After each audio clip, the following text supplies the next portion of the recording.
we got just a couple more weeks in our series that we call Life Hacks, because the idea of a life hack is just simply to have some kind of smart solution to a problem, an everyday problem. And it's something that grew in popularity over the last 10 years, and you can go on the internet and you can find life hacks for all kinds of things, everything from fishing to camping to fixing your car to things to do in the kitchen. Just a big variety, and there's a couple that I came across this week.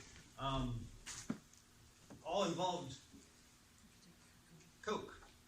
And one of them was the fact that if you got like this rusty nail and you can't get it out of a board, you can pour some Coke on it and wait a few minutes and then try it, and the thing will come right out. I thought that was pretty good. I had never tried that, but given the kind of acid that's in the Coke and that kind of stuff, it just kind of helps that rust come off and loosen up. So that was a good one.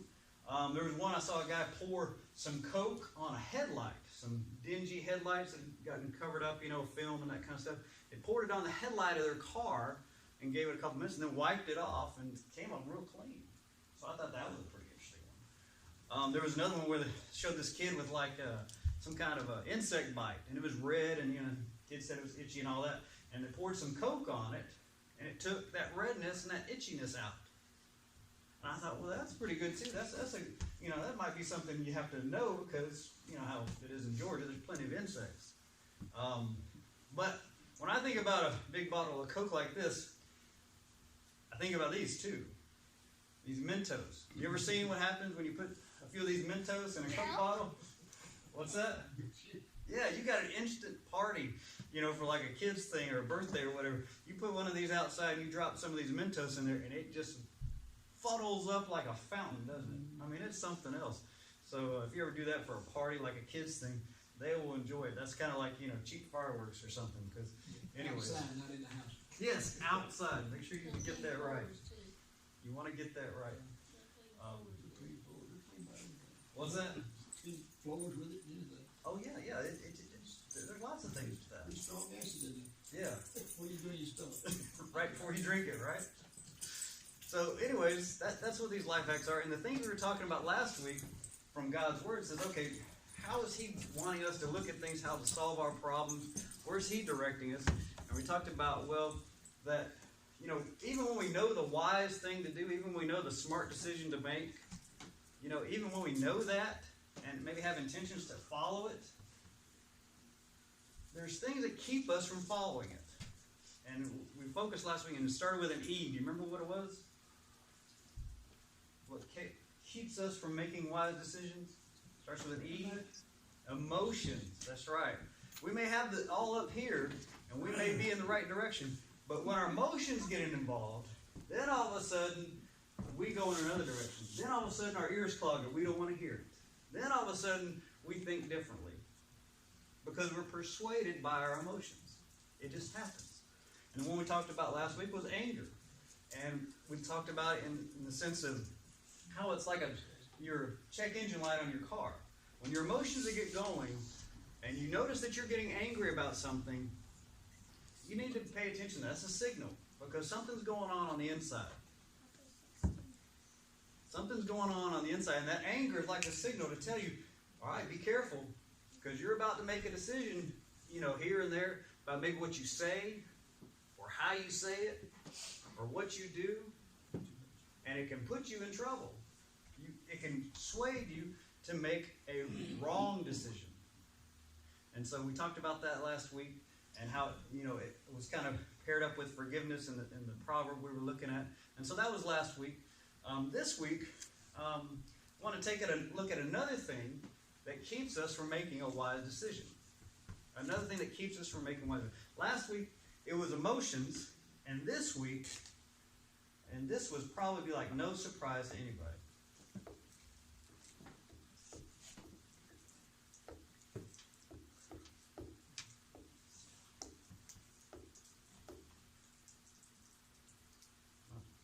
Marker's about gone out, but you can read that,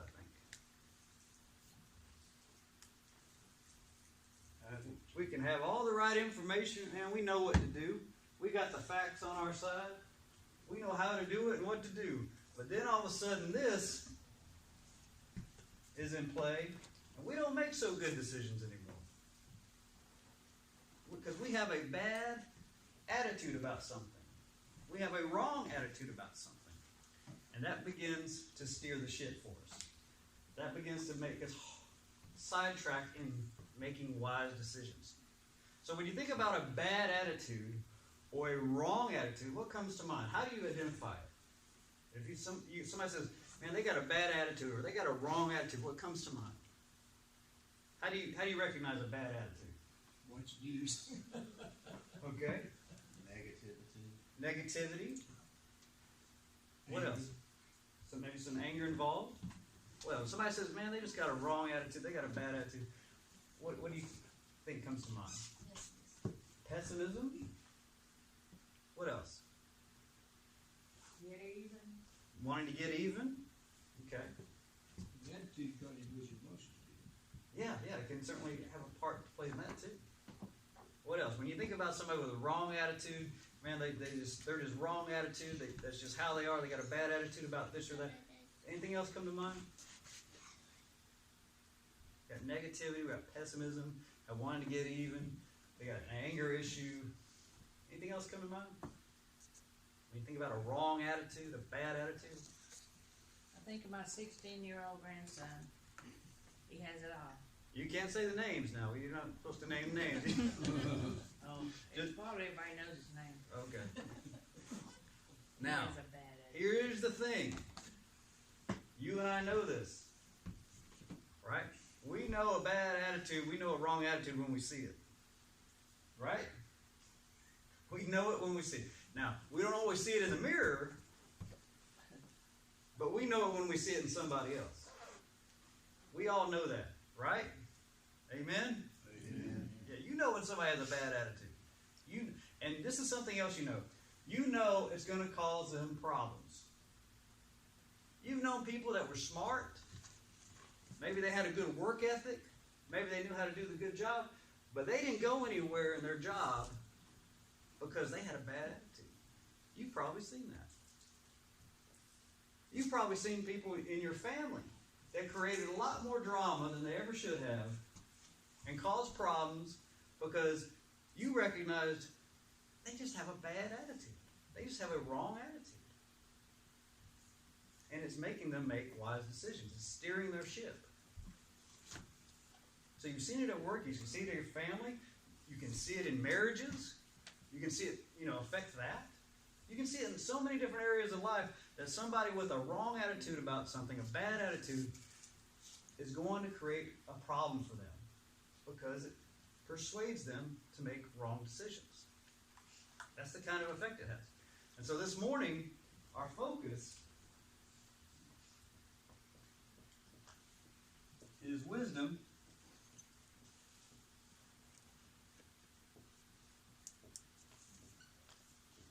and wrong attitudes. Wisdom and wrong attitudes. Say that with me. Wisdom and wrong attitudes. So if anybody asks you later on what you talked about in church, what was the sermon about, you say, well, it was about wisdom and wrong attitudes. And if you fall asleep after this, at least you have that much. And you'll at least be able to give them an answer. Wisdom and wrong attitudes. Now, where I want you to go this morning is in the Old Testament. Let's hear from God about this. Let's see how He's going to direct us. What He has to warn us about. What He has to say. So go to the Old Testament book of Proverbs.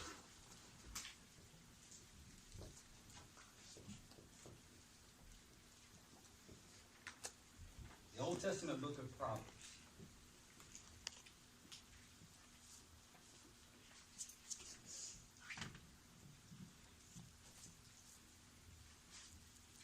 Proverbs has been called the book of wisdom because its whole purpose is to make somebody wise.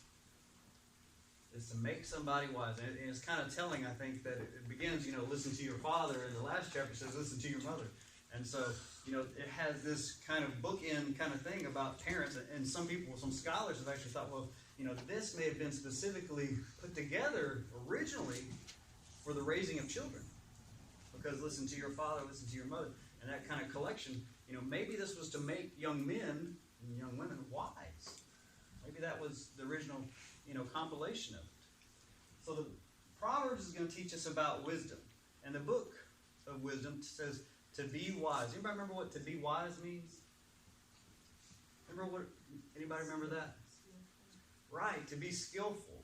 Right, to be skillful in life, to know how to manage life. So a wise person knows how to manage life. The ups, the downs, the good, the bad, the kind of hard things to navigate. A wise person knows how to manage life. And so we go to the book of Proverbs. We want to go to chapter 27. Proverbs chapter 27. So flip almost to the end of the book. There's 31 chapters. So go towards the end to chapter 27.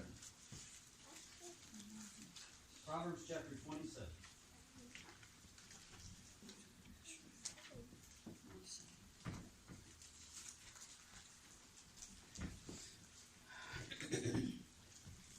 Proverbs chapter 27. And when you get to chapter 27, you're pretty much going to park right there because we're going to start with verse 1. So Proverbs chapter 27, verse 1.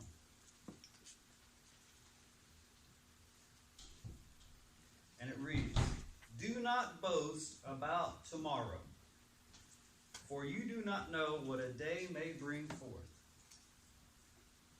I'll read that again. "Do not boast about tomorrow, for you do not know what a day may bring forth."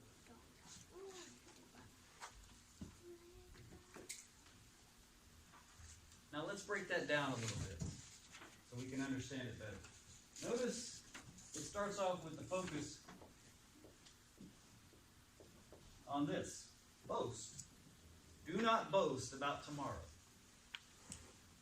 I was thinking about a story my grandfather told me when I was first thinking about this word, and it was about these two fishermen out on the lake, and they were talking one day while they were fishing, and one of them says to the other, he says, "You know what, about a year ago," he says, "I caught a fish so big in this lake," he said, "when I went to get it out of the water, it almost tipped the boat over." He said it was so big, it's the biggest fish I ever caught. And he was describing it to the guy, and the guy was just kind of looking at him, his friend was, and he said, "Well, you know, that's a good story." He says, "But last time I was fishing out here," he said, I caught something on my line, and it was bending my rod, and he says, I was trying to pull it in, fighting with it, and I finally got it up." He says, "And it was an old lantern." He said, "It was the same old lantern I'd lost years and years ago." And his buddy goes, "Really?" He says, "Yeah." He says, "I pulled up." He says, "And guess what?" He says, "What?" He says, "The light was still on it." And his buddy just kind of looked at him and says, "Really?" He says, "Yeah." And he said, "Well, I'll tell you what." He says, "I'll throw back that fish if you throw back that lantern." Fishermen like to boast. If you hadn't noticed that, that just seems to be something that happens at times.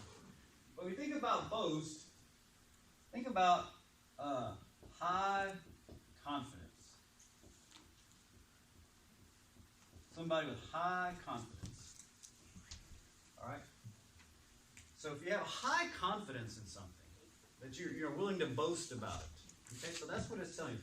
That this person like this, they have high confidence in something. And then it says they have high confidence in what? What does it say? What are they so certain about? Tomorrow. That's right. They have high confidence in tomorrow, which, points to the future. Now, someone who has a high confidence in the future. And now, see, when you first read this, do not brag about tomorrow, for you do not know what it brings forth. You might have thought, well, I've never done that. I don't think I've ever bragged about, that I know for certain the future.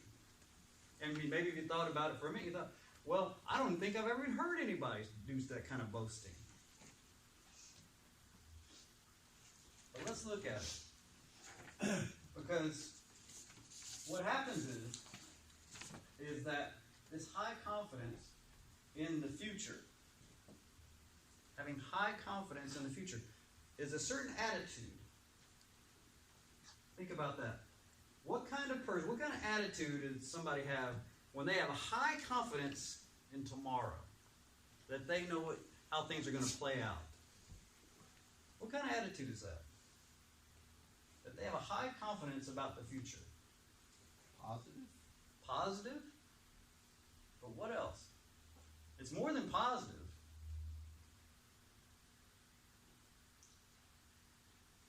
What is it? Would be a self-confidence in themselves. It's a self-confidence, okay. Go even more deeper. Go deeper.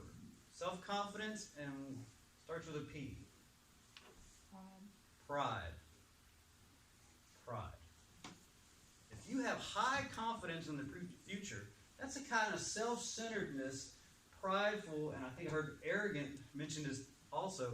That's a kind of attitude like that. That I know, that I have some kind of control over, that I can, have that kind of knowledge, that kind of self-confidence, that high confidence in the future. That's a prideful attitude. That's a prideful attitude. And this is how it's described. Boasting about tomorrow. Now, you think about that and you go, well, okay, high confidence about tomorrow. See, the thing, how it settles in with us and how it works on us is that when we have a high confidence about the future, this confidence, high confidence, becomes this.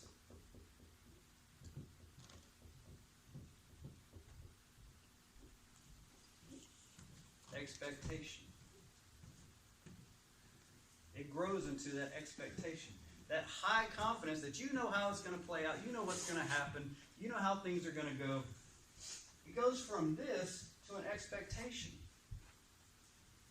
You kind of give your affection over to it that you want it to happen. And you have that high confidence you would boast that you know how it's going to happen and when it's going to happen about the future. And so that expectation then becomes a part of it. And when that happens, it really starts to work on us. And I'll tell you, all my years in ministry, I have seen this work against people who had been Christians for 40 days to 40 years. It didn't matter. This kind of prideful, self-centeredness attitude about having this about the future. I have seen it wreck Christians. I have seen it wreck their faith. And it didn't matter if they were a new Christian or they had grown up in a Christian, family and had been a Christian for 40 years or however long. It didn't matter. Because here's what happens. You have this expectation about the future. Right? I'll give you some examples. Let's say a young person getting out of high school or something. They have an expectation about the future. They expect it to work this way. They expect their future to look a certain way. And then they don't get into the college they've been wanting to get into since they were in grade school. They have a certain expectation about the future. And then their friends that they thought they'd always have leave them. And life looks very different. Take somebody, a couple, a married couple. They have certain expectations about what that marriage will be like, right? And then it doesn't show up that way. That husband doesn't live up to those expectations. That wife doesn't live up to those expectations. And it becomes a problem for them. Because they already had it in their mind that they knew how the future was going to play out. They thought they were going to have children, and they don't. They thought they were going to have a family that looked like this, and it doesn't. And that becomes a stumbling block. And it can happen to anybody, anywhere in their faith. Think about somebody in their career. They started off this job. They got an idea in their mind about what their future will look like. They'll be promoted. The business will do well. And they'll have these things. And things will look great. And then it's a mess. And it doesn't look like what they had high confidence in. Think about a married couple with kids. And You got these kids, and you expect the boy to grow up to be a certain way, or the girl to grow up to be a certain way, and then it doesn't happen. And you said, I raised them in the church. And then you see them make bad decision after bad decision after bad decision, and you go, they know better, they know better, they know better. And you had high expectation about the future. You gave your affection over. You were so certain it was going to happen this way. You did everything right in your mind. And then it doesn't look like the picture you had in mind. And I'll give you one more. Senior adults. They thought, a person may think, okay, when I get a certain age, my life will look like this. My retirement will look like this. My family will look like this.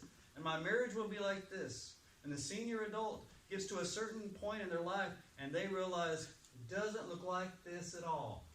This is not what I had in mind. They had high confidence in the future. And you know where it goes from there. It goes to the only one that they see in their mind that could have and should have changed things to meet their expectations. It goes to God. And the mindset is, God owes me. My career didn't work out the way it should have. God owes me. I was doing everything right. My marriage didn't look like it was supposed to me. God owes me. I was doing things that were right. I had this in mind. God, I prayed about this. My kids don't look like what I thought they would live like and do like. And God owes me. You can see how this plays out in so many different areas and becomes such a stumbling block. Because we have that high expectation about the future. And we give our hearts over to it. And then when it doesn't show up the way we want it to show up, the way we had in mind, we blame God. We blame God. I'll give you a perfect example of it from this attitude from a parable Jesus talked about with the prodigal son. Who's that older boy? Who's that older brother? What does he say to his father? I was here and I worked hard and I stayed home and I did right. I earned this and I had certain expectations. And you just let this boy come back after all that. Wrong attitude. He had certain expectations. And this will affect you whether you've been a Christian for a short period of time or a long period of time.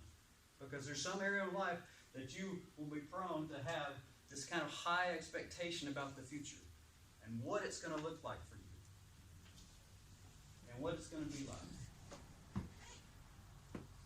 And you don't have to think on it very long to understand that when you turn away, because this is what happens when you feel like God owes you, and He hasn't come through like you think He should. What happens? You get at the crossroad, and you're either going to turn in the direction of the giver of wisdom, or you're going to turn away with that attitude. You're either going to turn in His direction, or you're going to turn away from the giver of wisdom. And those wise decisions, those things you need to, have wise choices about, then become even more unlikely. Because your attitude has already turned you away from the one who gives wisdom.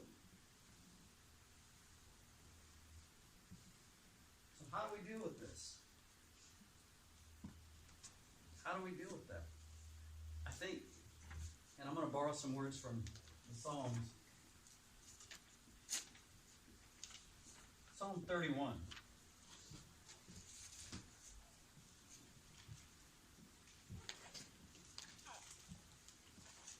Psalm 31. Verse 14 and 15 it says, "But as for me, I trust in you, O Lord. I say, you are my God." I'm not the one who can make all the decisions and make all the things right about the future. It says, my times, verse 15, my times are in your hand. It's your will. My times are in your hand.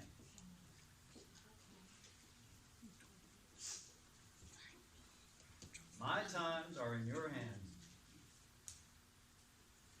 It's out of my control. The future, I may have certain wants about it or wishes and expectations, but I have to recognize that it's all in your hands, Lord.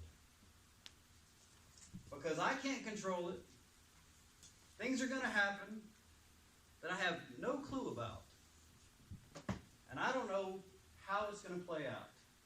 But this I know, that you are my God, and my times are in your hands. My times, whether it be present or future, my times are in your hands. We don't boast about tomorrow and have this high expectation because we know how the future is going to play out. Because it's in His hands, not ours. We make wise decisions with what's in front of us right now. And we trust our God. And we go forward in faith. Because my times are in your hands. That's what we have to embrace. My times are in your hands. Say that with me. My times are in your hands. One more time. My times are in your hands. Whether the future brings sickness or health, whether it brings prosperity or not, whether it brings a family like I've had in mind, whether it brings circumstances like I think it should be, no matter what it entails, you are my God and my times are in your hands. That's what we have to embrace. And I've seen so many people turn away from God and get bitter because when some area of their life shows up and it doesn't look like they expected it to, they turn away.